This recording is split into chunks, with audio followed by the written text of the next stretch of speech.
It's on!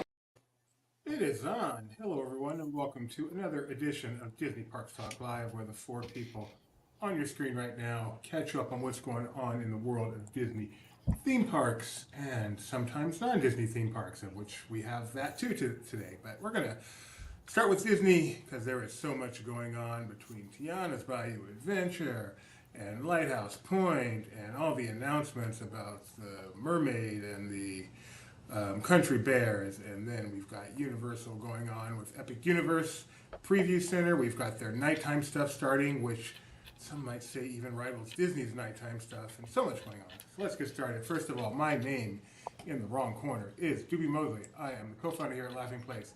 Over there next to me is Rebecca Mosley. How you doing, Rebecca? I'm doing well. She is the other co-founder. And my wife, down there below her, is our vice president in charge of all things Disneyland Resort, Star Wars, Muppets, Simpsons. That's enough. Michael Celestino. Hello. And to his right is our vice president in charge of disclosures, Jeremiah Good. How you doing, Jeremiah?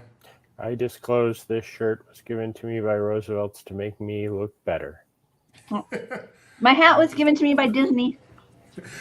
Yeah. What is that one, Jeremiah? Is it jellyfish? It is jellyfish. It is Finding Nemo. This is actually one of the first shirts I ever received from them many moons ago, and it's still one of my favorites. If you want to participate in today's show, please feel free. Use the chat, however you're watching us. Just put your question up or your comment up. We'll see it, and if we feel it's worthy, we will read it and engage with it. If not, we will ignore it. That said, hello, Gio. Hello, Mickey is my spirit animal, and hello, Obi-Wan Ren.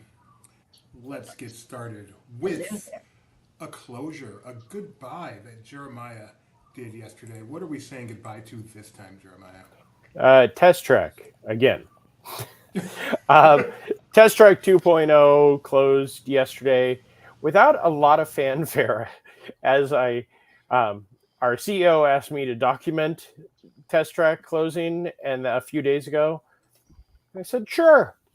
And then yesterday, one of my friends who is a cast member goes, hey, are you coming to the last day of Test Track? And you go, yeah, what day is that?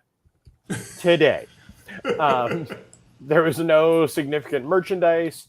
I know earlier in the day there was a large line, but when I was there in the afternoon, it was posting 65 to 55 with about a 30-minute wait. It was fine. I don't think that there was a large outcry like any of the more recent closures, because Test Track 2.0, or as we wanted to call it, Tron Track, because it was supposed to be really cool, just was there. So Test Track, final day. I got to ride it recently. I was in Disney World last week, and I'm very happy I got my final ride in. It is closing to make way for Test Track 3.0, which is there another attraction? I think maybe If You Had Wings or something, but it's kind of uncommon for an attraction to just go through iterations like this. Yeah, that would be the only one really that I could think of, the Dream Flight, If You Had Wings. But, essentially that was really just 2.5 attractions. This is now going on a third with whole new theming that's going to be inspired by the original attraction that filled that spot, World of Motion. My understanding, and maybe, it's a poor understanding, but my understanding is this is part of the sponsorship dynamic of Chevrolet being the sponsor. But which if I'm a car manufacturer, I can understand that, because that industry undergoes changes and various things. So I could see where I would want to highlight or showcase different aspects of what my industry is during the time. And honestly, for me, I like the idea, of Epcot being dynamic. I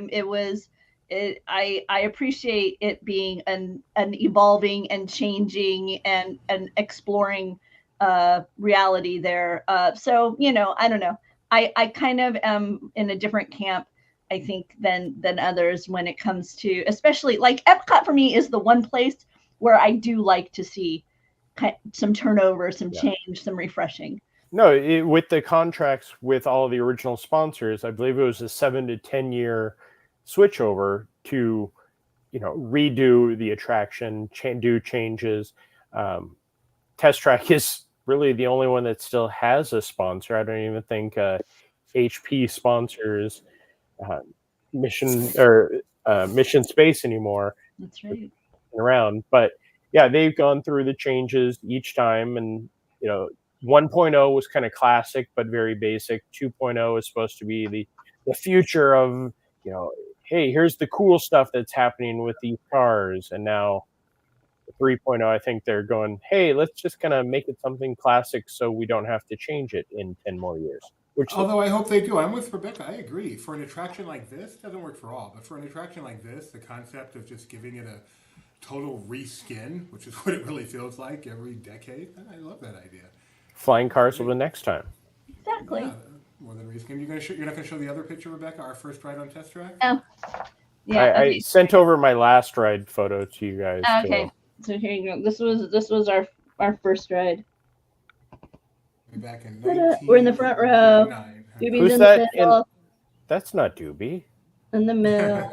And then our buddy Chris is on the far side. Yeah, I love the dummies. How did you send that over, Jeremiah? It's in Slack. Theme Disney Parks. Disney Parks. Put it there. That did you like Test Track, Mike? Yeah. Sorry, I had to unmute myself. Yes, I think I have only done it maybe 10 to 12 times and across both versions, but always enjoyed it. I think I prefer our version, the Radiator Springs Racers, just because of the theming. But yeah, it's fun for sure. Oh, let me go look real quick. I think I can put my hands on something, but let me go check just one spot. You guys can Jeremiah, do you find the seatbelt uncomfortable or something? No, I'd gone to see Inside Out 2 earlier in the day, so I had my Roosevelt's performance hoodie, that is the Pixar ball, on during that, and then I left the theater and headed right over to try to capture as much as I could about that, which we do have a full ride through, lots of photos, lots of details of the queue and everything up on our website. So this could be the first one where we do a side-by-side once the new one opens. Have all three of them going. I don't know if we have an original of 1.0? We did a side-by-side already. We already have a side-by-side up of 1 and 2. So yeah, we can do 3. With you, Gio, the original queue was so much better, so much more fun, and so much less annoying. The worst part of this attraction is the queue. Right? And the original queue actually had one of the vehicles from World of Motion still in it, the Model T, or I think it was a Model A. That was from the original attraction, World of Motion, in the queue. And then, yeah, they changed it over to the futuristic. Look here, how cool this stuff is. Oh, man. I thought I had Gideon's Test Track license, but I don't. I have his Tomorrowland Speedway license. Boo. I thought I had the photo booths were down yesterday. Oh, no. Wanted to get one. So somewhere I have Gideon's, because when he was about like 4.5 doobie, this was his go-to. Oh, that's such a cute picture. Which worked out so well for me because I love fireworks and my husband and son don't. And so we would go to Epcot after dinner, get there about 8 o'clock or so, and they would go and enjoy Test Track until park close, while I would go wait for Reflections of Earth. So they usually get maybe they'd get one ride in, and then they'd hop back in line just before close. And I would be watching fireworks while they were making their way through Test Track back when he was a little toddler. So yeah, but yeah, he was a huge fan of that attraction. So I couldn't find the picture I wanted, but I don't even think he's watching. But I still got to show it. There's Gideon, Test Track 2.0. Do you know the last time he was on that trip with you recently? He said he did the thing where you can design your car at the exit of the ride. He didn't ride with you, but he said he did the thing where you design your car at the end of the ride, and then you kind of showcase it doing little videos and stuff like that that they have there that they had in the post attraction portion of the exhibit. So yeah, some fun stuff. Interested to see what it will become. And excited with the kind of World of Motion nods that seem to be part of the vision for the next iteration. Yes, indeed. And we don't have any timing on the next iteration yet, do we, Jeremy? Not till August, I'm guessing. What's happening in August that they may announce? Can you remind me? D23, the Ultimate Fan event. Oh, yeah. You think they're actually going to announce something this year? I'm pretty sure the entire thing, we are not, whoever has to man the keyboard during that presentation is just going to be nonstop, because if you think about it right now, we have Dinoland is almost a guarantee. They just filed permits for Big Thunder to be shut down, which means there could be Beyond Big Thunder going on. Test Track is down. There are rumors of other attractions in Epcot going down, since there were like a whole 7 days without any walls up in the park. Yeah, And I keep seeing then articles about permits being pulled around a certain attraction in a different park as well. so who knows? I think Hollywood Studios right now is the only one that doesn't have anything where we're like, yep, something's going to happen there. So we'll wait and see. So I was in Florida recently, and Gideon and I had to take a lift. First of all, if you have to take a lift, and a guy named Jason is your pickup guy. I don't remember anything other than the name of Jason, but it is the best experience in the world. He's got the nice smells in there. He's got like neon tubes and obviously the beverages and stuff. He is really, really fun guy to talk to. So Jason is easily the best Lyft/Uber driver I've ever had. But also let us know that he heard that this is pure speculation from a Is he a source bus driver also? that Big Thunder was going down for an extended refurbishment. However, a few days later, all these reports that permits have been pulled for Big Thunder Mountain, and we don't know why. So I'm just saying, not only is Jason a great Uber driver, he may be in the know. I said that like 3 months ago. Don't poo-poo on Jason. It means more when it's coming from your Uber driver who has lit ceiling and cool water. Jason a minivan driver? Because those are what we recommend when you're on Disney property. He was not a minivan driver. I did use a minivan this trip, but not for that trip. So we took a Lyft because I'm a Lyft guy, but he does Uber as well. Is there any driver that only does one or the other? I feel like we all do both. But we did Lyft. And Jason, our second drive, we had to take it back. We took it to Beaches and Creeping back. And I'm like, please give me Jason. Please give me Jason. The guy we got was fantastic, and if it wasn't for Jason, he would have been like A+, but compared to Jason, he's just a poo-poo. Okay, let's move on to something else. A new ride opened. Exciting.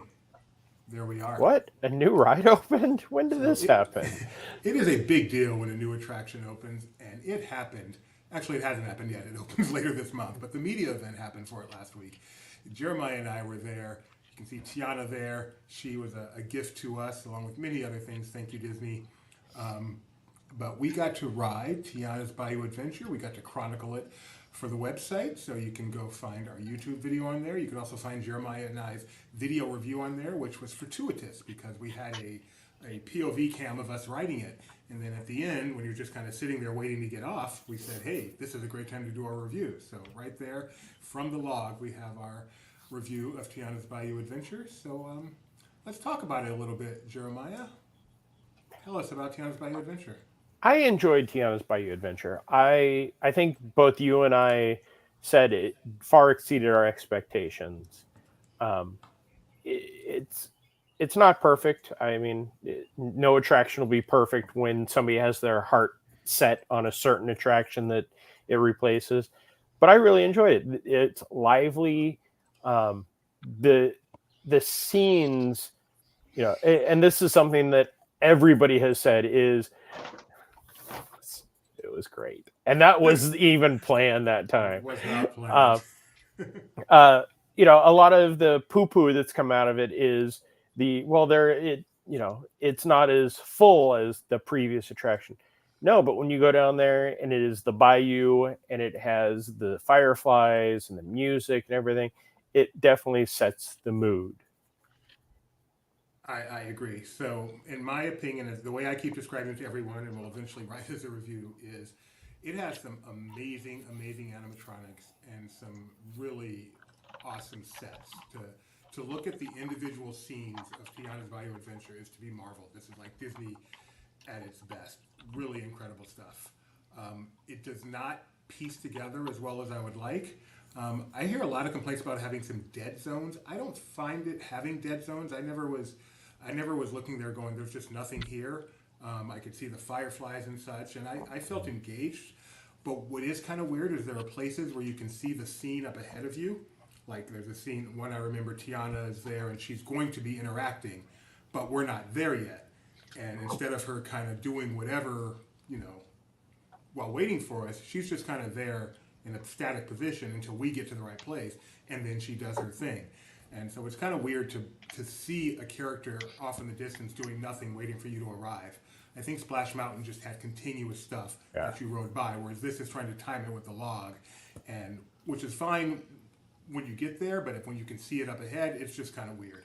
So that was my one complaint. My other complaint is the story. The story for it is just kind of boring. It's not that you can't follow it. It's very easy to follow the story, but it's just, it doesn't have any tension. It's, hey, we're having a party. Let's get a band together. Typical Muppet story. And so there's no one trying to get you, and there's no real great reason you're going down the hill or anything. So I keep saying it's less than the sum of its parts, but it's a really, really, really good attraction. Anyone that tells you this is just trash, I think is, in my humble opinion, is just being very reactionary.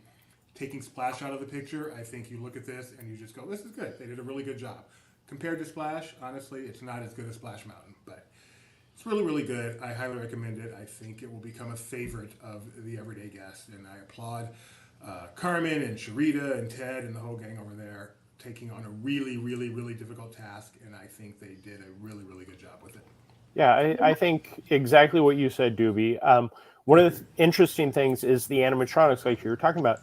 The Tianas actually say different things to different logs. So it's, as you're going up, you may hear her say something to the log in front of you, but it's something different. At least, I think there are 3 different sayings.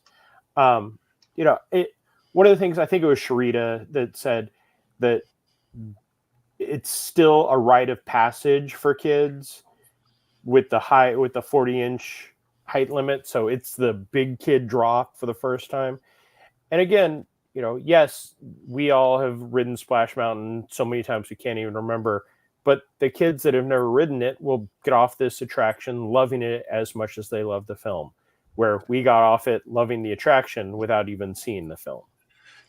What's interesting, I don't think there's any question that if they were going to build a Princess and the Frog ride from the start, they would not have made it a flume ride. No.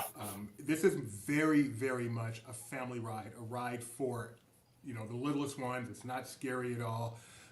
It tells a story of Tiana that's accessible to everyone, except it has a giant drop at the end and a 40-inch height requirement. And that kind of incongruity is kind of obvious when you're riding the attraction. Here's a video of the queue. The queue also is really well done. A lot of it's outdoors that we didn't have to experience, so thankfully.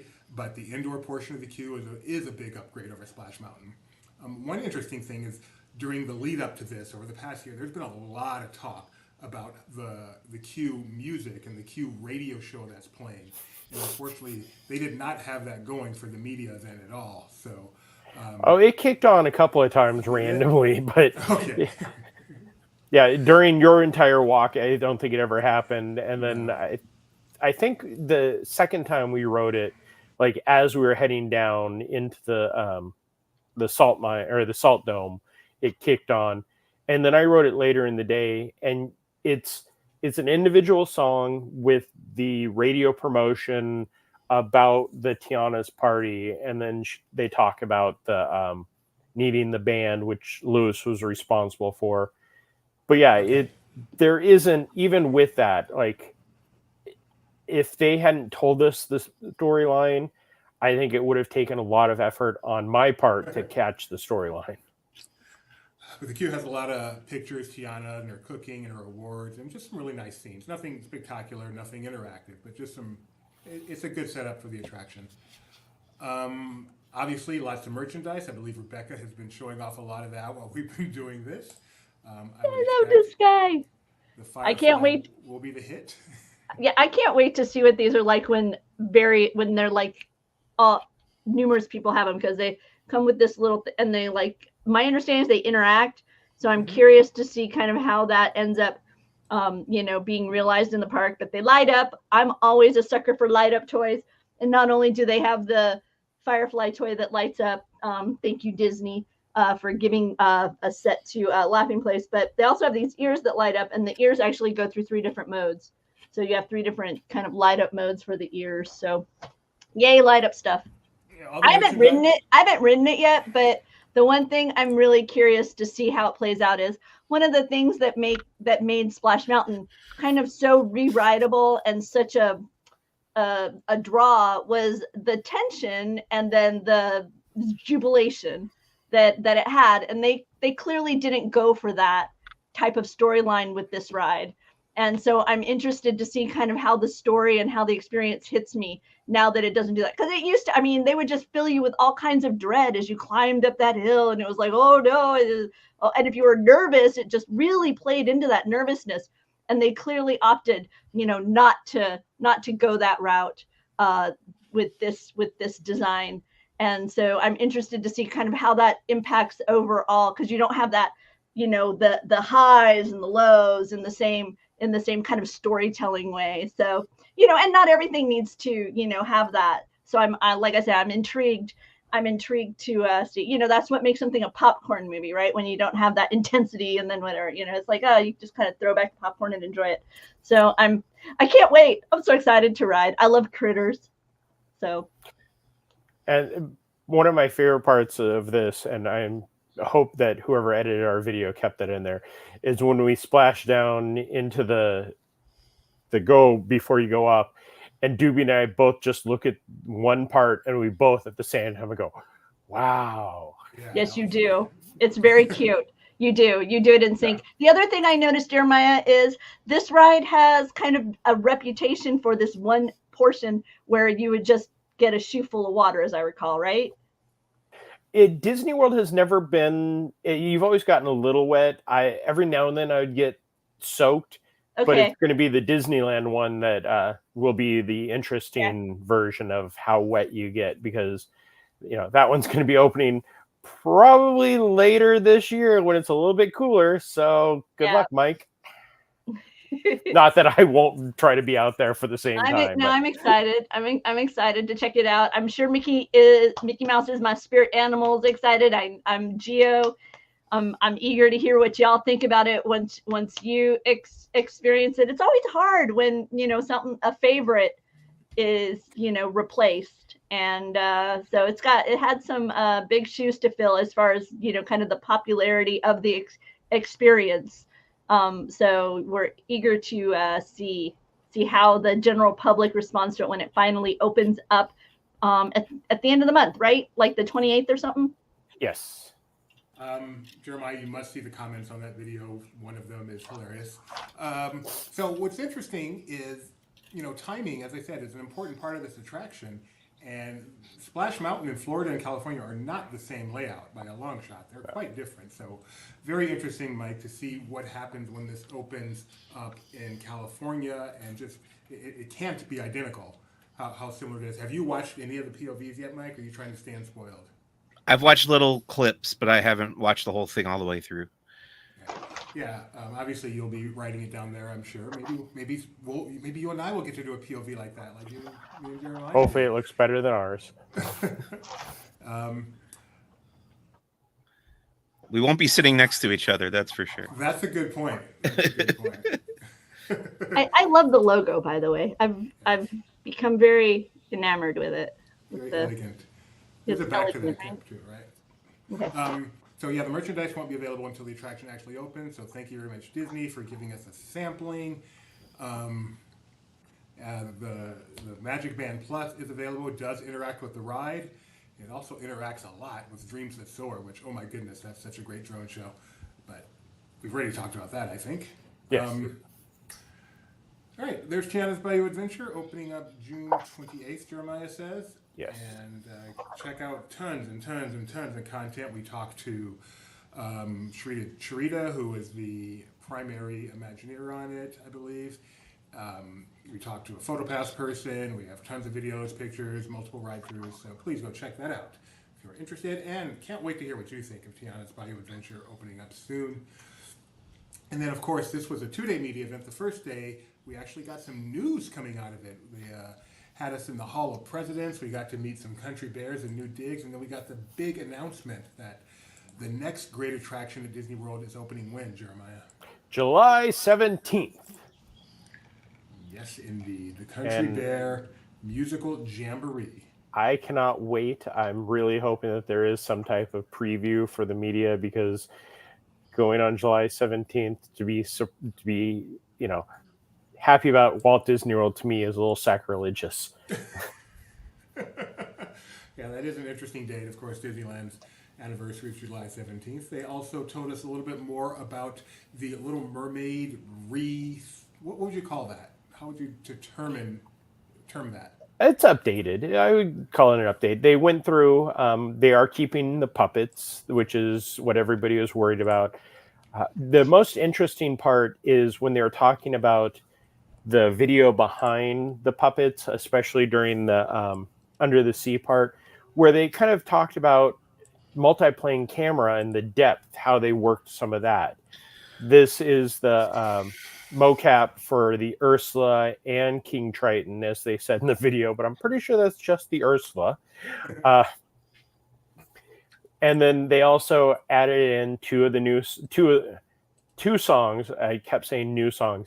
Daughters of Triton, which opens the film, and of course, Kiss the Girl.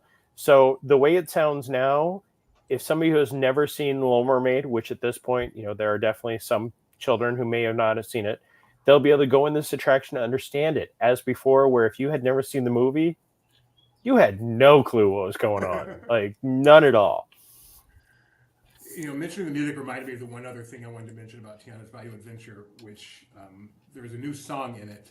And I just never heard it before we went to this event. And then we got to hear it live from Anika Noni Rose, which was pretty awesome. And yeah. Hearing it live, I'm like, this is an okay song. It's not a great song. It's an okay song. I think it works really, really, really well in the attraction. So if you've heard the song, just, you know, I don't know if they've released it, but if you've heard the song and you're like, give it a shot in the attraction, I think it's much better in context, which is what it should be. It came out on streaming a few weeks ago, and I listened to it right when it came out, and I was just like you, Doobie. The first time I heard it, I was like, this isn't anything. Hearing her sing it live was definitely amazing. And then in the attraction, it fits so well. And it sounds amazing, especially on all of our Instagram videos, because I think I've used it on just about every one that's been Tiana's Bayou Adventure themed. And it's so that's the music on the final scene. You know, you're at the party and everything. And I'm thinking that final scene of that attraction, that could be the second greatest just scene that Disney's ever created in a theme park, surpassed only by when you get off the transport in Rise of the Resistance and you see all those stormtroopers. So that's Doobie's humble opinion right there. It is that good of a scene. After you do the splashdown and you go around and you join the party, it's really, really good. We have a side-by-side of Splash and Tiana's Bayou Adventure on our Instagram account of that final scene. Do we have a side-by-side of Tiana's Bayou Adventure and Rise of the Resistance? Not yet. I'll work on that. Okay. All right, so that could be a fun video though. A countdown of our team's favorite like attraction vignettes, like little moment in rides. You know, which ones are. Anything spring to your mind immediately, Mike? What do you think? Just a perfect scene in the Disney World. A perfect scene in an attraction? Yeah, an attraction. Oh boy. Give me a minute to think about it and come back to me. I've got two right off the bat. Mm-hmm. The ballroom, when you make that turn from Leota into the ballroom and you've got the just all of that going on in front of you. And then when you come around and you first encounter is it the Wicked Wench? Is that the name of the ship? Yeah. When you encounter the Wicked Wench, and then you have the fort on the one side of the Wicked Wench right there. Those to me, those are like moments. Yeah, the Wicked Wench, I think, is the most iconic. But you did leave off one of the best scenes in any theme park attraction. It's going to hell on Mr. Toad's Wild Ride. That's guilty. That is all. All right, Mike, you've had a minute. Thank you for the reminder about pirates, because it is my favorite. I when I come around the corner and I see the treasure room scene, like there's always so much to look at, and there's never enough time Pizza to Planet look at it truck. all. So I wish my boat would get stuck there. Yeah. That's what the article should be. Where places you wish your Right. vehicle would break down. Where do you wish? That is the exact right Yeah. description for it. Yeah, the ballroom is a good one for that. In the Haunted Mansion, yeah. All right, so those are what we think are some incredible scenes in the world of Disney. How about in the Sure. chat, by the way, the chat, and those of you who watch later, leave us a comment below. Let us know what are some places that you would like to be able to just stop and really, get a good look at it. Jeremiah, how would you describe this scene in the world of Disney? So I did not experience this scene on the first day. Because when I went in there, like, I still think there's two separate rooms. I don't understand the building, because when I walked in there the first time, there was no way to move anybody. And then I did go in a few days later, and yes, it does. It is very reminiscent of the previous building, which I have a funny story if we have a moment for. Right. So, actually, wait one second. So this is CommuniCore Hall, which is a new area that's just opened in what was Future World. I don't know which celebration it is. It's World Celebration. World Celebration. Yeah. And I will show some pictures of it while Jeremiah tells the story. So back at last year's D23 Expo, or the last D23 Expo, some of us had a chance to actually speak with the former CEO of Walt Disney Company, Bob Chapek. And this specific area was talked about by him with the transformation of Epcot. And he said how when he toured Epcot, he walked into the former, whatever building you want to call it. I'll call it the CommuniCore building, as it was. And how all that was in there were people sleeping in air conditioning and a penny press machine.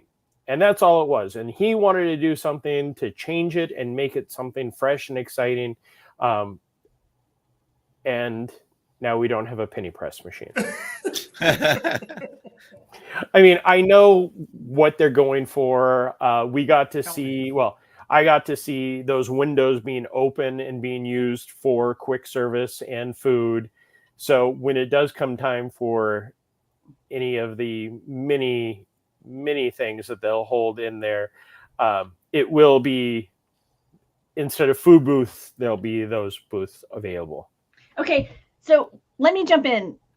Am I correct, Jeremiah, that to the left, those walls over there, as I'm looking at this image, those walls over there, they're actually like roll up things, and that's an eatery behind them. Yes. But when you guys went, you were served food from those. Yes, we fought for food from those. Yes. Yeah.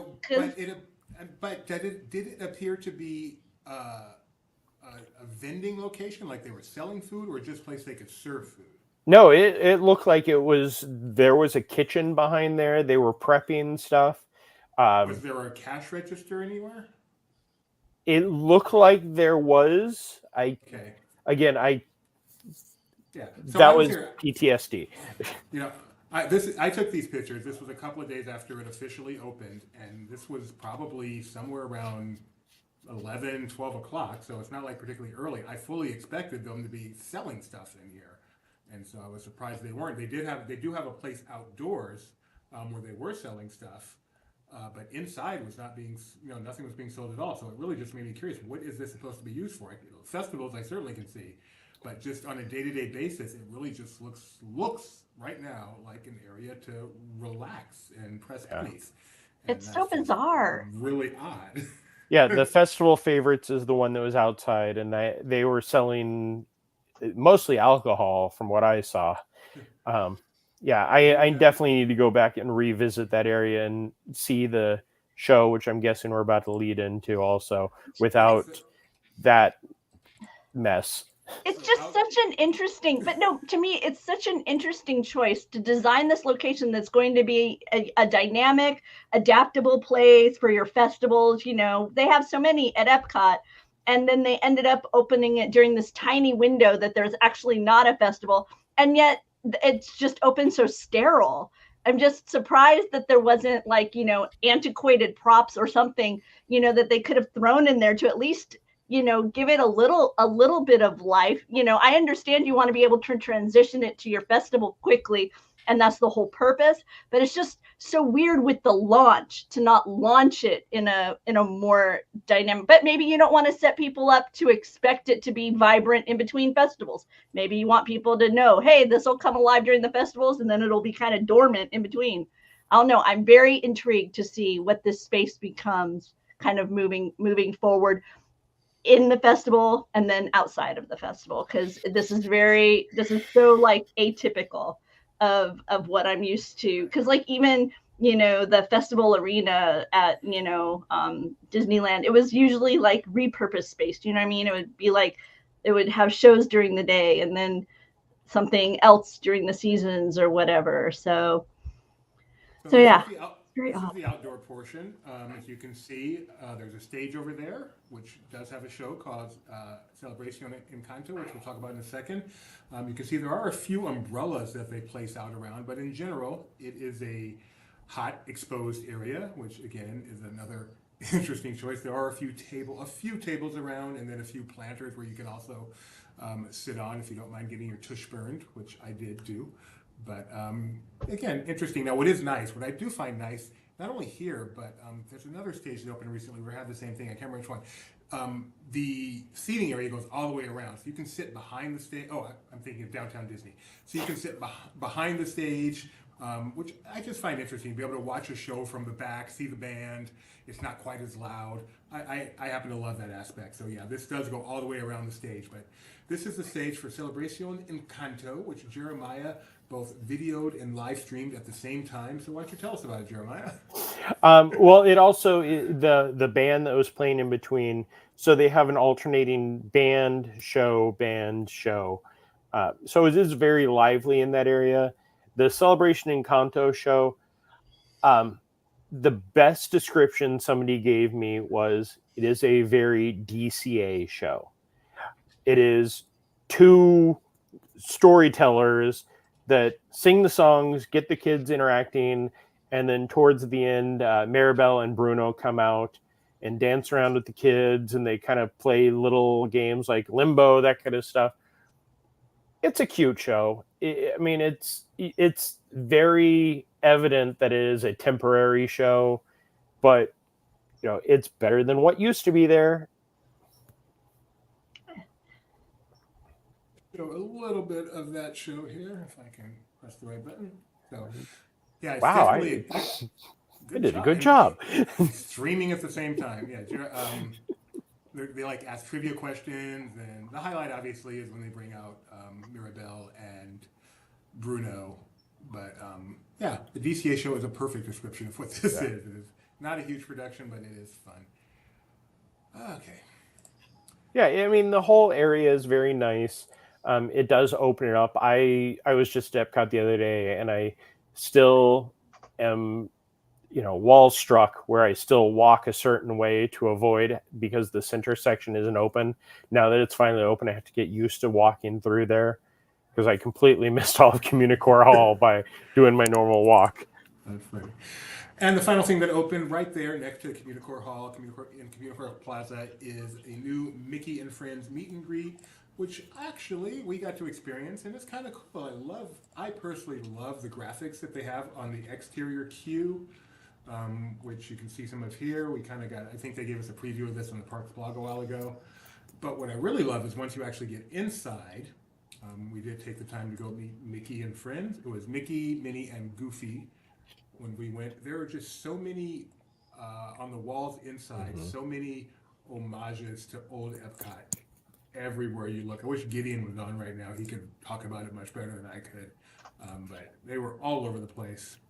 And it was, you know, one family meets Mickey, moves on to Goofy, moves on to Minnie. So you got plenty of time with the characters. both PhotoPass and your own cameras. It's just a really nice experience. Goofy gave me a really, how did we use it? I can't imagine we used all the pictures, but Goofy, I told Goofy I wanted a picture with just him. And so he just did pose after pose after pose after pose after pose. It was really cool. So we need to find some use for that. I don't know if, I don't think my picture made it in there. But I was talking with Goofy, and this is just a fun promo for a certain company that loves us. I was talking to Goofy, and he was admiring my shirt, and I told him that there is a Goofy movie, Roosevelt's drop, coming out, and he actually made me pinky promise to him that it was really happening. And for those of you that love a Goofy movie, tomorrow at 4 p.m. Eastern, 1 p.m. Pacific, a Goofy movie drop of shirts will be coming out. We've seen 2 of them. One is Powerline, and one is the Leaning Tower of Cheese. Oh no, Max's friend. So, but they were great. And the thing is, it's 3 characters no matter what. And I was told Mickey will always be there, but his friends can change depending on who's available at that time. Nice. Thank you. And then one more opening, and then we're going to get to Disneyland, and Mike will get to be part of this. One more. Mike's falling asleep. On Sunday, Portraits of Courage. A commander. Was that Sunday? Those look like portraits of human beings. They are. It is. This is. I'm hopeful that that I'll get a chance to see this exhibit. President Bush, George W. Bush, yes. He became an artiste following his presidency, and he has done numerous portraits of veterans. And 48, I believe. So he is going. They are on display right now at an American Adventure. This is something that I learned about. I want to say, how the TV news does like little vignettes of, little feel good type stories. And they shared a little bit. I'm probably the Today Show. Isn't that the one of his kids ended up on or something? So yeah, it's a lovely idea, a way to honor our wounded. And like I say, I'm hopeful that I'll get a chance to see it. But you got to see it, Doobie. I did, yes. So they announced it would be there for a year. So I imagine cool. You will get your opportunity. It's just not a huge deal, but it's nice. It's throughout the main rotunda. So sometimes they do exhibits, and it's over kind of in the side room. They still have one there. I think it's Native American. Yeah, which is weird because they had that all closed up, and they were removing pieces of that a few weeks ago because we were under the impression that this display was going to be in there. Mm-hmm. And I asked about that. They're like, oh no, it's out here so everybody can experience it. And to me, that kind of felt like we couldn't remove the giant piece of driftwood that is the United States. It's on the wall. So they put them all in. But no, it looks very nice in there. It fits very properly, especially with the Voice of Liberty coming out and doing everything. It is a great addition to Epcot. It is. And you can see it definitely is in the main rotunda. I imagine seeing all this around while hearing the Voice of the Liberty. It's a good picture, Doobie. A pretty cool experience. Thank you very much. Provide some gravitas. And I'm glad it's here. I'm glad it's here. I'm glad I got to take time to experience it that morning, since for some reason I managed to miss the opening ceremony for it. But yeah, I'm happy it's there. They did have a ceremony for it that Jeremiah got to video, and that is up on our website. So, and let me take this chance to say thank you for your service. All right, here. Let us move to the Disneyland Resort at last. I'm just going to open it up. Mike, what the heck's going on? I went down to Disneyland Resort on Friday to meet a new character who has shown up in the parks for the first time. His name is Anger, and you might know him from Inside Out and the new film Inside Out 2, which is doing pretty well at the box office. There he is, voiced by Lewis Black. I love that. That is so well realized. Yeah. It is. That's not voiced by Mindy, are we sure? Well, this one's not voiced by anybody, but in the movie He's voiced by Lewis Black. That Do is you so fun. Do you appreciate, Mike, that you will never see a happy version of this character, that he's always angry? Yeah, right. Would be a betrayal of his own name. So where is he meeting and greeting exactly? This is at the Pixar Pier Band Shell, which I think is also called Pixar Promenade, in that little neighborhood of that area, where the Pixarmonic Orchestra used to perform. Wow, I didn't think I'd be able to remember that name, but he rotated out with Mike Wazowski, who was less exciting to see, but Poor Mike. Well, neither one of them can walk or move their arms that well, according to that video. So I had to wait an extra half hour or something when he went on break, and then got to interact with him. What's that? Were you angry? Were you angry? Were you angry when he went on break? No, I understand that happens. Were you ennui? But it's always cool to see. What? Were you ennui? No, he was nostalgic with his rose-colored glasses. Ennui is one of the new. Did you guys see the movie? I haven't seen it yet. No, not yet. No, we were going to on Father's Day, but we were too tired. Balls down. Get back down there, Mike. Oh, wow.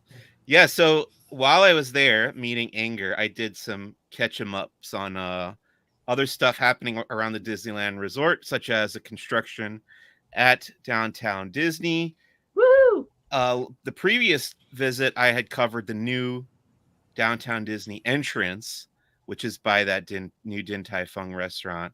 But this time, they had... What did I cover at Downtown Disney? Oh, they had closed off the old entrance that was there by the Disneyland Hotel. So now they're back to the same number of entrances. Only one has kind of shifted to a new location. There's where the previous entrance was, across the path from Disneyland Hotel there. And Okay, wait. there are, yeah. We have a turning red wall. We have Toy Story wall. I can't make out what's that. Oh, is it Elemental? Yeah, I got Elemental. close-ups of those too. If Yes, Cool. it is. have them. Okay. There's new kind of murals of all those for Yay. Pixar Fest as the construction continues there. And apparently, yeah, there you go. There's the I love it. 3 paintings by 2 different artists. And yeah, the restaurants are looking good. I was mistaken. I thought across from Din Tai Fung, I thought that's where the Earl of Sandwich was going, but I was wrong about that. So is Earl of Sandwich going into the old Tortilla Joe's? Is that going to become Earl of Sandwich? No, I believe that's a Mexican restaurant that's going there. I thought Tortilla Joe or Earl of Sandwich is in that area still. I thought the 2-story building behind that I thought was part of. Yeah, well, that's what I said in my tweet, and everybody was like yelling at me that I was wrong. Kyle, this is your time. Kyle's out there. Time to shine, Kyle. All right, and according to Alexa Fitzgerald, the wall that you're looking at right now is down. So Okay, I don't know when I'll be back there, but soon is the word. Soon. okay. Also, it was the 65th birthday anniversary of 3 big attractions at the original Disneyland. That would be the Disneyland monorail, the submarine voyage, which is now the Finding Nemo subs, and the Matterhorn bobsleds. There's I got some cast members to pose for me with the 65th photo op signs that they had. And there's also one for the monorail in there. And I asked that the subs if they had a sign, and they're like, yeah, we don't know where it is.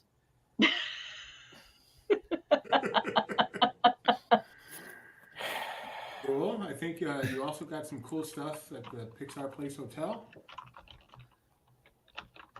Wait, so, all right, here's what Kyle is saying. Okay. Can we bring that up?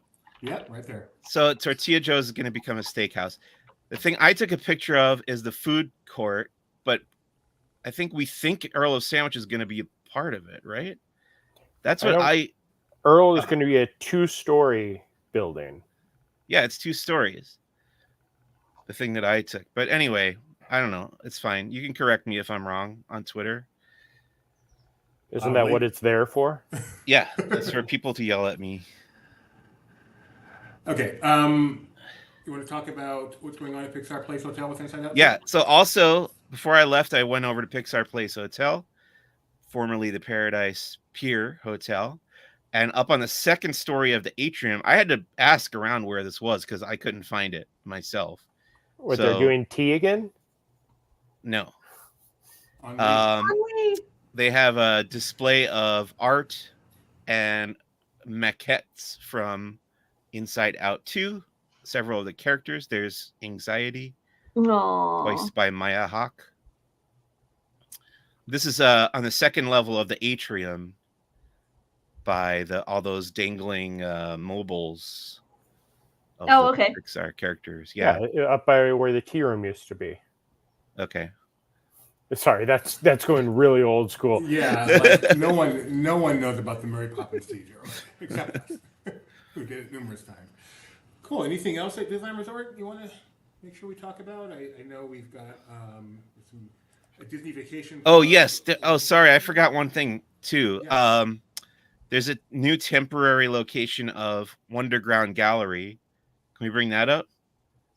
Is that temporary? I thought I heard that was their new permanent. I thought it was new permanent, and then somebody yelled at you on Twitter. The article says it's temporary. But I got pictures of that. It's where California Soul was previously at Downtown Disney, and it looks pretty nice because in the old Wonderground Gallery location right now is the Disney Dress Shop. Here's the new Wonderground Gallery. Awesome. So, did you go see the Pixar Dance Party show in Fantasyland Theater still? No, but I saw it on opening day. It's closed now. Yeah. Is it? I thought that's where you were leading into the next one, Doobie. I'm sorry. I know. I am. Club Pixar. I didn't know that had closed. I knew the Club Pixar thing was closed. I thought it was in Fantasyland Theater that closed. Is that the one at DCA? No. Club Pixar? Club Pixar's at DCA. Yeah. Was at DCA. It has closed. Okay. Then I'm well, wrong. I mean, that's the other thing I kind of made note of is that the Club Pixar decor is all still there, but the live performance aspects of it are gone. And I thought it was interesting that Disney actually confirmed that it was canceled in response to guest feedback. They say guest feedback and operational considerations, but just admitting that it did not meet the standards that guests expected, or at least was not what guests expected. Because a lot of us were expecting it to be kind of like an electronica, Mad Tea Party kind of thing, and it really seemed to be more of a kids thing. So, and if you read the Orange County Register article about it closing, you can see my video of the line dancing lesson that I shot at Club Pixar embedded in their article. So disappointed you shot it and didn't appear in it doing some line dancing. So according to the Disneyland website, let me read this. As we previously shared, Earl of Sandwich will be relocated from its temporary location on the east end of the district near the Esplanade to make way for the design and construction of an all-new Portillo's bakery. Portos. So Portos, sorry. Portillo's is a hot dog. Portos is a good bakery. So there is a temporary Earl of Sandwich that's by the Star Wars Trading Post. But just I don't nothing new about where it's actually going to be. So Club Pixar closing is just one of the entertainment things that have closed at Disneyland, or will be at least cutting back. The Doctor Strange show they've announced is going to be closing. And, that's for a new attraction. And the Citizens of Buena Vista Street and the Warriors of Wakanda aren't closing, but they're cutting back on their days that they're going to be performing. So I think that's interesting. Ta-da! All right. I think anything else Disneyland Resort, Mike? I think that's it for now. Very much excited to finally get to ride Tiana as myself when it opens up. Whenever that happens here. Sometime later this year when it's going to be 30 degrees for you, Mike. When does California hit 30 degrees? It's California. It never gets that cold in California. And the construction is still happening on the Haunted Mansion queue. I saw a picture not too long ago of looking.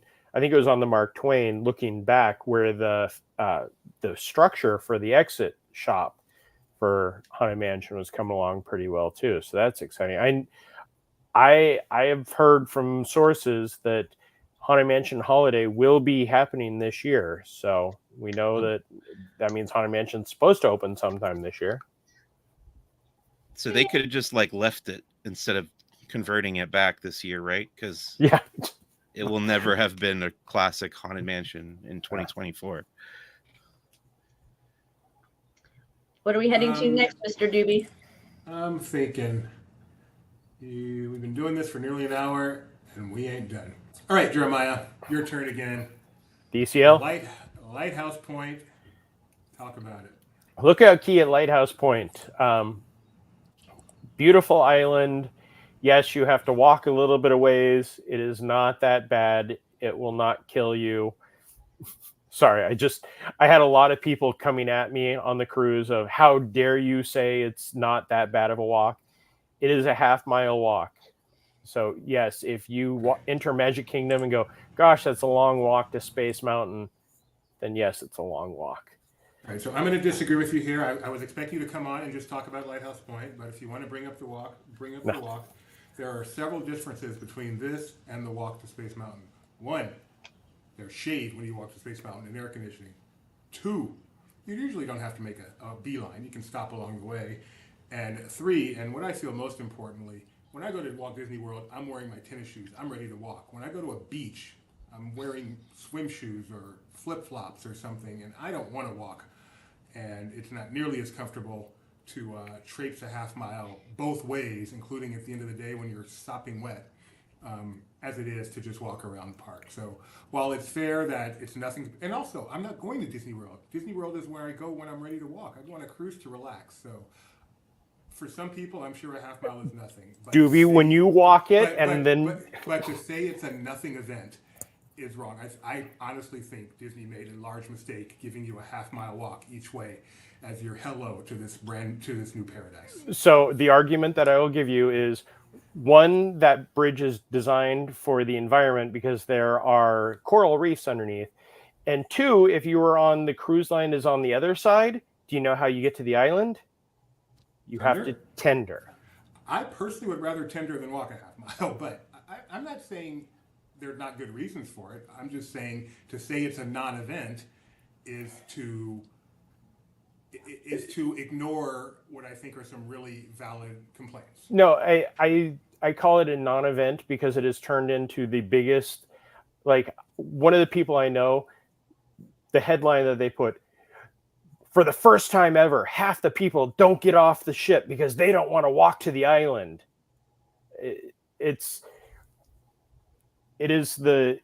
There are problems they've already been addressing. They've added in water stop. They're going to add in some benches. They've added in cool towel stations along the walkway. Yes, it is a walk, but it's a walk. The fact that they've had to add those, I find very disappointing. It isn't like Disney hasn't been operating a premium cruise experience for decades. Well, the biggest thing that comes out of everything that Benji and I experienced on that first day is 95% of the people, cast and guests, had never stepped foot on that island. So other than the crew that had been building it, yes, they definitely should have worked on something more, but they are working, as with always, to improve it.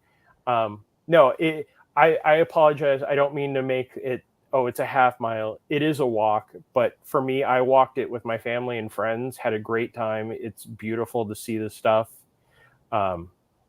Yes, wear tennis shoes because no matter what on that island, it is not Castaway where it's just like, hey, you're there. I agree, Mickey. We should all get Red Disney medals. I still want to find out the exact distance from the ship to the tram on Castaway also. I know that it's not a half mile, but it's not It is definitely everybody right away. Oh my God, it's so horrible. Look at these videos. But you know what, Jeremiah? It's not just that it's a half mile. when you arrive at Castaway Cay and the tram is over there, you're not going, wow, that tram is so far away, because there's just so much between here and there. It just looks, you don't notice it. You have the little picture spots, Yeah. the post office. No, and that's the presentation is here, is I'm over here, and that's way over there, and that's all you see. And Yeah. I'm sorry, I've just No. paid $15,000 for this cruise. That is not a good move. It's not a good impression. Wow, Doobie, you're so heated. I didn't know you were this upset over it. I'm taken aback. I didn't know you were this upset over it. Disney can do better, and if the reason is environmental and all that, then maybe you didn't do this the right way. But you have an expectation when you take a Disney cruise and you pay all that money, and I really feel like this is just a horrible, horrible, horrible first impression. The fact that so many people saw this and said, wow, is not a good thing. It's just not. That's not the first impression you want to make. And you can try to play it down, not just talking to you, but play it down all you want, that, oh, it's just like walking from whatever to whatever, but it's still that first impression. It's a terrible first impression. No, I'm going to be interested to see how it ages. Let's move on to the rest of the island, Jeremiah. There is more. If you can somehow get past this walk, what else is there? If you survived the trip. Yeah. Oh, seriously, like everybody's like, oh, good. No, the island. So I just had a conversation with some people, and if I had to choose like one word about the island, it is serene. It is, the beaches are so beautiful. I've had the chance to be to beach, to whatever they call beaches here in Florida. I've been to beaches up and down the coast, on the West Coast, East Coast. I've been to beaches on other islands.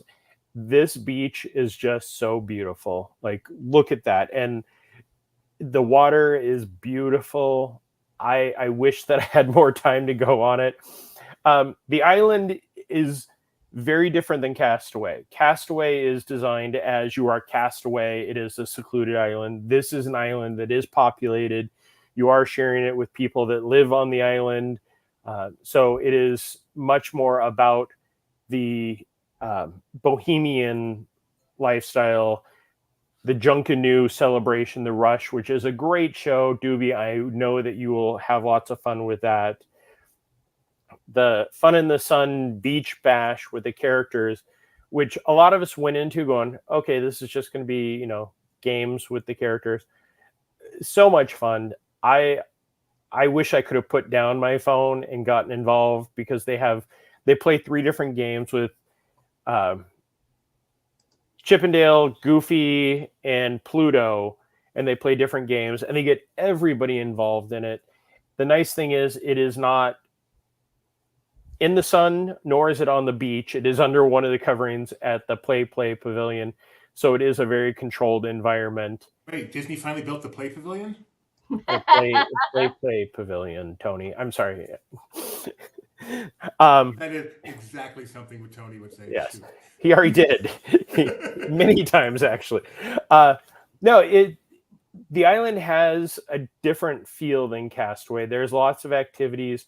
This is the Rush Junkanoo celebration, where, if you don't know what Junkanoo is, it is a celebration on the islands that takes place on, I believe it's just after Boxing Day, and then on New Year's Day, where it's people creating their own headdresses and costumes and going out and just having lots of fun.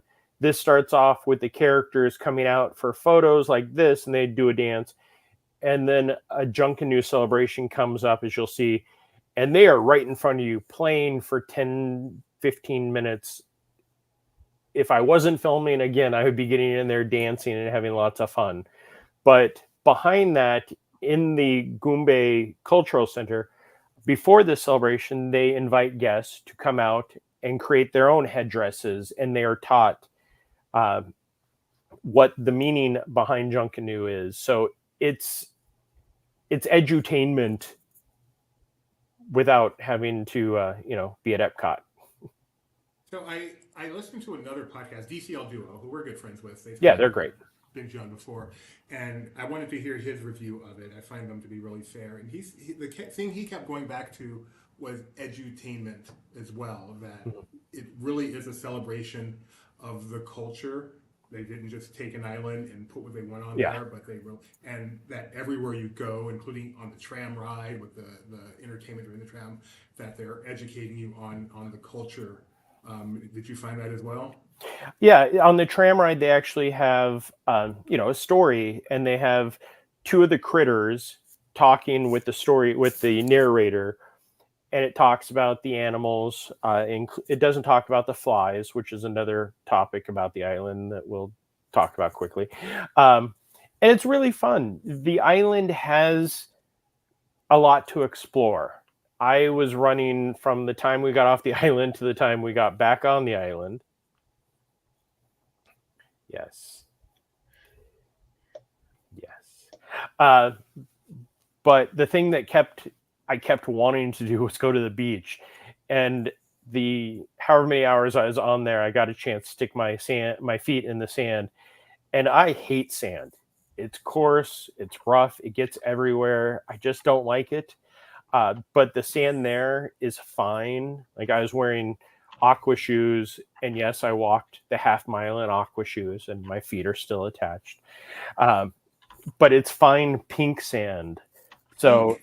yes, The sand is pink. I Yeah. heard that. yeah, it's beautiful. It is. I still prefer Castaway, just because for me, I feel like Castaway is exactly what I want. You're a deserted island. You're just kind of castaway. This has a lot to do. This is a look at the cabanas on Serenity Beach, which is actually right next door to the family beach. And as Becky from MEI Travel will be more than happy to tell you, the separation between Serenity Bay and the family beach were just cones. We expect how that plays out. Well, we expect those to change. One of my main complaints on there was there isn't any shade structure on the walkway, which I've heard they're working on. They're putting down benches for rest areas, and there were no signs. Talking with some of the cast members, the signs were stuck in customs. So we're guessing by now some of the signs should be going up, hopefully. But when we got off, this is really like the Disney Wish Media Cruise. it is. not It really quite is. done. There were things that should have been shooken out before we got there. The food, I only got to try a little bit of the food. They have some amazing seating areas that are very vast to accommodate everybody. But there was also a fly problem, which isn't something Disney, even if they had shooken out the island a little bit, the fly problem is something they have to continually work on, because nobody's been on this area of the island ever. So the flies will. What you're saying is, as much as they care about the environment, we are invading the flies' territory, and they're not happy about it. Yeah.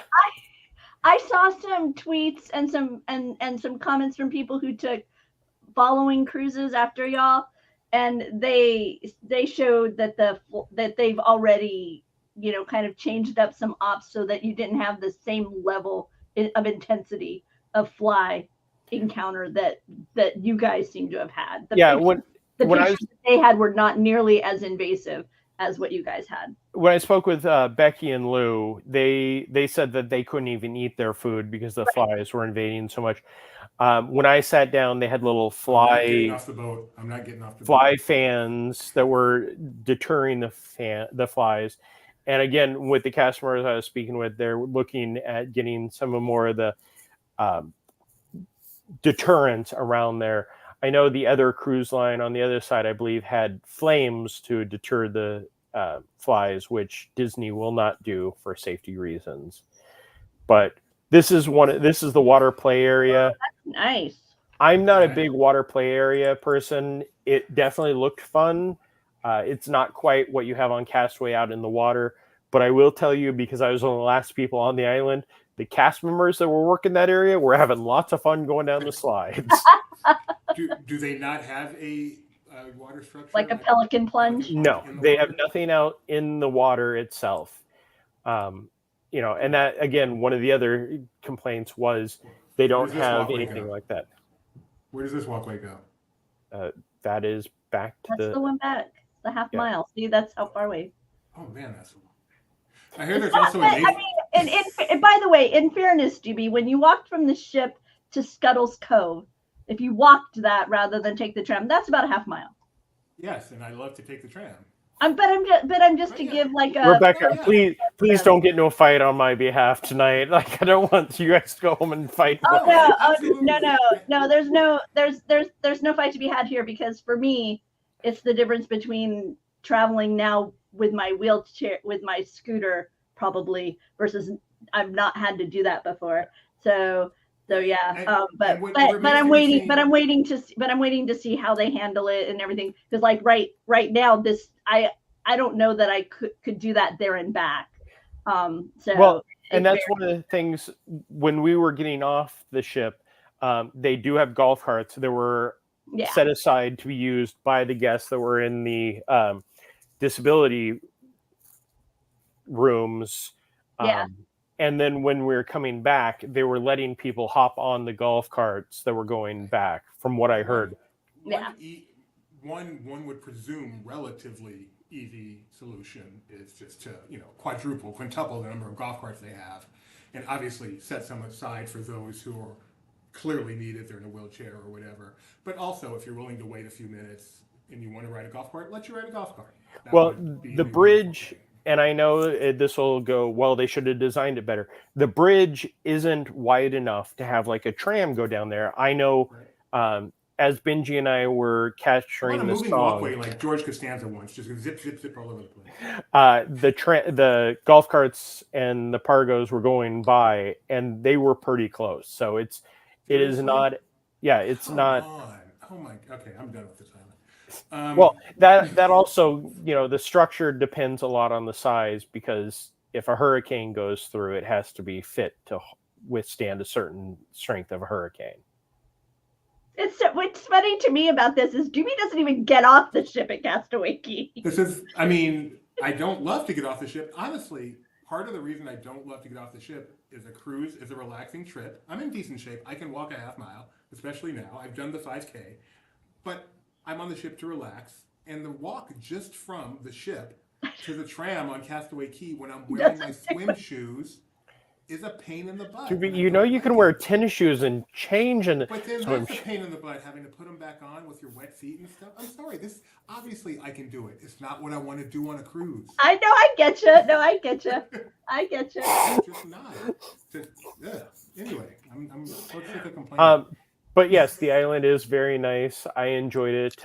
They have a great nature trail that you can stroll, and it led me out to, I don't know if we have the pictures, there's a fork in the nature trail, and one way goes down to the beach, which I walked down there and there was not a soul to be seen. And when I go back there, that is where I'm going the first time. And the other side goes up to the light station, which this is the lighthouse at Lighthouse Point. There is a lighthouse at Lighthouse Point. Anything else you want to say about Lighthouse Point? So obviously the comparison is to Castaway Cay, and it is different, but this isn't like a perfect day at Parrot Cay where there's a swimming pool and all kinds of stuff. Yeah, no. Slides. This really is a beach paradise, and Castaway Cay is also a beach paradise. So I think they can be compared. So why don't you go ahead and compare them? I will always go with Castaway because I like snorkeling, and there are things in the water to look at. Yes. At Lookout Key at Lighthouse Point, they have snorkeling, they have bikes, they have all the same water experiences you can do at Castaway. But I did not get the chance to do any of them because I was capturing all the stuff we brought back. And that is an interesting thing about, that first crew that went there. The whole point of islands like this, if you're going to chill, and the whole point of media going is to document every last square inch. So every single right. All the media people, real guests go and see how it works for chill. So my family was also on the cruise, and they had never been to Castaway. So I asked them at the end of the day what they thought. They loved Lookout. It was perfect beach, great food, lots of bars available for them. They didn't have any problems at all with the walk. They enjoyed it all. So we've learned from this that Jeremiah drives his family to drink. No. I'm just. I didn't even see. I saw them for maybe 3 minutes on the entire island. Oh, Gio wins. Gio wins the chat today. I'm You know sorry. what? That's funny. I would rather do that than walk both ways. That'll be one of the those, what do they call those things that you book? Like, the feed the rays. You know what? That's perfect. Charge me for it. Charge me $10.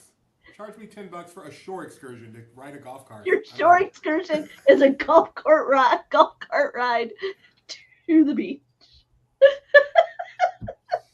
One of the other interesting things is the family beach is right next to Serenity Bay, like walking distance, like Becky will point out the cones. But the family cabanas is actually after you get off the walk. So it's nice because it keeps all the families away from all the people that don't like children. He said us initially, by the way. I heard that. So, this, as we've learned, this is not a private island. And in fact, it's not even a private beach. You can actually, if you happen to be staying on the island, you can go to this beach. Is there a chance our friend Jason can set up a service? I don't think you can get to the beach. Like a rickshaw kind of thing or a pedicab? Pedicab Uber. I feel like there's a business opportunity here. So, Jason, if you're watching. Oh dear. They could do the bike rentals at the ship. Good question. Are there bike rentals? Yes, after you finish the walk, there are bike rentals. Everything is at the end of the bridge. After I by the way, does it move? Is it? Key, I love to rent a bike. By the way, is it an anchored walk or is it a floating walk? Oh no, it's anchored. And that's one of the cool things. We woke up early to watch the first docking on the pier. You could look at the water and see down the pillars underneath because the water is so crystal clear. Okay. And Marshall, hi Marshall, makes a good point. All ports have a walk to some extent, and it's probably true that this one is no longer than most, but it's just so narrow and nothing that it's first impression. If only we went off just off photos, it would be first impression. Right. And Splash Mountain is empty. Anything else you want to say about Lighthouse Point, Jeremiah? I enjoy Lookout Key at Lighthouse Point. I can't wait for Doobie to go and be like, it was nothing. I don't know what I was saying. I might. And then we're going to play this back. My expectations now are so low that, that's what it was a jaunt. It was a happy little jaunt. I would like to say that I agree with Doobie about taking on and putting on and taking off shoes. I find it to be irritating. Yes, because I use shoes in the water, so I would just wear my swim shoes off the ship into the water back to. That's what I used to. Then I invested in some very good swim shoes, water shoes that have arch support, and I walked the entire island in them and had no problem. They have to invest in that. Thanks, Disney. It's not enough that I have to invest in a $22,000 cruise. Oh, please. Let's do like they did and build a bridge, Doobie, and get over it, okay? Wow. I'm glad we have some balance on this show because I clearly am bitter about this. You're so much more bitter than I knew. I actually am. Okay. I had no idea. I've already missed my bus, guys. No idea. So we're staying for the 3 hours. Jeremiah, did Yes, you sir. get to see, let's go to Universal Studios. Have you seen either the Nighttime Spectacular or the preview center for Epic Universe? I have not gotten a chance to see the preview center that opened while we were on the ship. And when I went for the media event for the opening of DreamWorks Land, which is lots of fun. I know Benji got a chance to preview it, and we have pictures from a few weeks ago. They did a great job of taking the existing area and turning it into some fun stuff. The coaster, the play area, the Big Fat Panda play area is a little underwhelming, but the Shrek stuff, the food was all very good. The CineSational nighttime symphonic celebration. It's a very long title. So this is DreamWorks Land.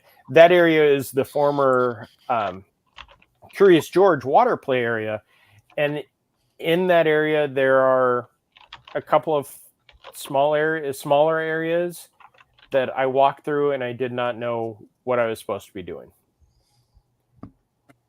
Go here. But so CineSational is a show that has drones in it. It is not a drone show, and let's see if I can point out exactly why it's not a drone show. Oh, that's right. I don't see any drones right there. They do have drones that enhance the show. There are screens, it's very much World of Color like, with the projections, the fountains, and then they have drones that pop up in the distance. I was actually on the most upper level, so I could hopefully get a shot of the drones. This is still early on before the drones actually show up. Oh, there are the drones in the distance. Where are we now? Oh, so you said this was early on before, Yeah. So I moved on, and now there's some drones. Or maybe not. Keep talking. I'll find some. Yeah, yes, I'm filming off of my phone camera, so it doesn't capture everything the absolute best. But there's the Stay Puft Marshmallow. You just get I know. It's coming back. Man. But everybody's rave. By the way, everything I've seen about this is raves. It is a great show. It is by far the best version that they've had in the lagoon that I have seen. I'm waiting for Tony to see it. That's like the unfortunate thing is they still lean heavy into the trolls section, and no, but when they give the entire monster run about 60 seconds, and then there's the Stay Puft Marshmallow Man, and then they do the trolls for about 2.5 minutes. It's a 22-minute show, so there is a long run of things. Back to the Future has some love at the very end. If you could jump to almost the very end, which, if I could give one recommendation about this show, is they lean into the true Universal products towards the end. But as you saw with Dreams That Soar, Doobie, at the end they do that amazing part where it's just the name and it sits there. For the finale of this, I don't want to, if you're watching, there's spoils, so jump to I don't know what, about there. It's really pretty. It is. They do use some of the technology from World of Color very well. Lots of pyro, lots of high water, which was the biggest challenge for anything, because the drones are right there. Beautiful. That's the globe, and you can't ever see it clearly because between the pyro and the water, it doesn't. Beautiful. I wished it would have come forward and just kind of ended it with it right there. Mm-hmm. But no, it's a great show, has some amazing music. I love it. 22-minute show, so it is a combination projection, pyro, and drones, which is really cool. And then we headed over to Islands of Adventure to see Hogwarts Always, which is the new projection on the castle, the Hogwarts castle. And it tells the story of a year at Hogwarts, from getting your school stuff, taking the Hogwarts Express, and then it changes 4 times a night to change which school wins the House Cup. So I believe, this is when Slytherin wins. So if you jump towards the end, you'll see. I think this is as they're leading up to who won the House Cup. A little bit. This is the grand finale of it. That's really beautiful. Yeah, it's amazing, and hopefully it's coming to Hollywood also, because it looks so Really nice. detailed. Yeah, the vine work on the rocks. I recorded it from 2 different angles, and watching off the bridge is amazing. And Projection it's a mapping little less has crowded. changed theme park nighttime entertainment. Yes. For the better. Really cool. So that's all at Universal Studios, all happening now and all summer long. And then, of course, Epic Universe has now opened their preview center. I could tell This thing- Jeremiah just read Tony's comment. I Yeah, saw and felt the eye It's roll. water that shoots in the air. That's the technology. They use fans. They project on it. That's the technology. Oh my Remember, all goodness. you Patreon subscribers get to see Tony and Jeremiah converse right after the show. It's going to be fireworks, let me tell you. All right. Wait, did you get something in the mail, Doobie, that you want to I share? did. I just wanted to mention Epic Universe preview is open at City Walk. It's grown from 700 acres to 2,000 acres. Not necessarily the park, but that was of a lot of interest this week. So why don't you say what this is while I open it, Rebecca or Jeremiah? Oh, in excitement, to build excitement for the coming theme park, they've been sending various medallions to fit into the Kronos replica that's sitting over there. I could grab. Hang on, let me grab it. Yeah. So with each new land announcement, they've been sending out these medallions. And do you So know which one you're about to open, Doobie? So, no, he does not. He is about Okay. to be surprised. And so we've seen one for the one from How to Train Your Dragon represented, the one for the Nintendo area, the one for, is it Celestial Gardens? I can't Yes. remember its name. Okay, Celestial Gardens. Oh, Celestial Park. Yeah. And now on June 20th, they're going to reveal more about the next land, and they've sent out to the media the next medallion to tease which land we will learn more about. And it is... Enter a shadowy world of monsters and mystery. Prepare to unearth the secrets behind your next portal, Dark Universe. Ooh. What's on the coin? Isn't it Frankenstein's monster and the werewolf and Dracula? Well, that's on the inside of there. Yeah, I can't. It doesn't look like that's on the coin. Okay, I'm interested to see what's on the medallion itself. It Ooh. looks like a torch to me. Turn it up right side up. And the Death Star. There you go. It This looks is right like side up? Oh, yeah. there's like lightning stuff, looks to me. Yeah, I'll probably head over to the preview center on the 20th to see whatever else they add in there for Dark Nice. Universe. So we'll get some nice tight pictures of that, and then you can So tell us what's on it. we'll add it to the Yes, Chronos. This is what's on it, right there. Ooh, there's the portal to the Dark Universe. So, Are we surprised that the representation inside there is not the familiar versions of the monsters? I am. Well, that has a lot to do with the likeness and the family giving permission for the likeness of those characters, aka Gotcha. money. Doobie, we're still looking at you, my friend. Yep. oh geez, sorry. Yeah, someone comes in here. No worries. Does no one else have control here? You guys could. I did it. I forgot I could. I forgot. Cool. All right. So go see the preview center. I'm hoping to see it soon. Let's see. A couple other Soon. quick tidbits. Disney World has gotten final approval from the Central Florida Tourism and Oversight D. Hi, Tyler. So they are going to be spending up to $17 billion over the next 10 to 20 years, including $8 billion into the Walt Disney World Resort. So that is very, very, very, very, very, very exciting. We'll see what that brings. August, right, Jeremiah? We're going to find out where that money's going. I feel like they're going to announce the entire thing in August. It's all just going to happen at once. But part of the go ahead was in the wording. There is possibility of a 5th park. Yeah. Which I don't think we're going to see anytime soon, but. And then recently we got the very sad news that one of Walt Disney World's, one of the Magic Kingdom's original attractions is going to be closing. And I'm surprised this hasn't gotten more publicity because it's really sad. I mean, there aren't that many original attractions around anymore, and one of the main two is saying goodbye. What?